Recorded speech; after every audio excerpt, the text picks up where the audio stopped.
পূর্ণিমা মহারাজকে বলে তুই সোমের ফোন দিয়ে দে। মহারাজ বলে দেব না, যত সময় না পর্যন্ত ও আমাকে নতুন ফোন কিনে দিচ্ছে আমি এই ফোন দেব না।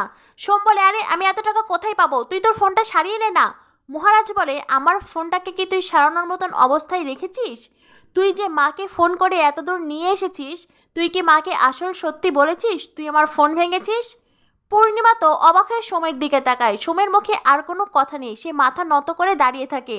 মহারাজ বলে দাদা ভালো করে বলে দিচ্ছি, যত সময় না পর্যন্ত তুই সেম মডেলের সেম ফোন আমাকে এনে দিচ্ছিস তত সময় পর্যন্ত তোর ফোন আমি তোকে দেব না। ওই ফোনে বরং আমি এখন অ্যাপ ইনস্টল করে সেটা দিয়ে কাজ চালাবো। সোম বলে আরে তোকে আমি নতুন ফোন কি করে কিনে দেবো, এতগুলো টাকা আমি কোথায় পাবো? মহারাজ তখন সোমের টুটি চেপে ধরে।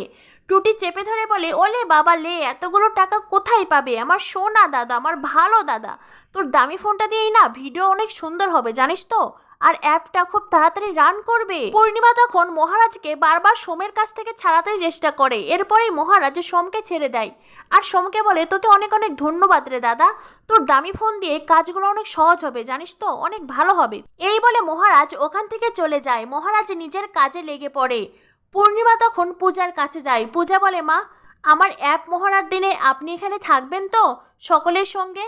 পূর্ণিমা বলে সবাই তো থাকবে, তোমার আমজনতা থাকবে, তোমার শ্বশুরমশাই থাকবেন, আমার থাকার প্রয়োজন নেই।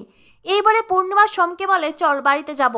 সোম যেতেই চায় কিন্তু প্রিয়াঙ্কা বলে মা আমরা ভাবছি ভাইয়ের ফোনটা কিনে দিয়েই যাব। মানে প্রিয়াঙ্কা এখনই সোমকে নিয়ে ওখান থেকে যেতে চাইছে না। পূর্ণিমা বলে সোম আমি তোর জন্য এখানে এসেছি শুধুমাত্র তোর ফোন পেয়ে। তখনই প্রিয়াঙ্কা বলে মাধুরী তুমি যাও না মায়ের সঙ্গে। মাধুরী বলে আমি তো ভেবেছিলাম আমিও থাকবো। ঠিক আছে চলুন।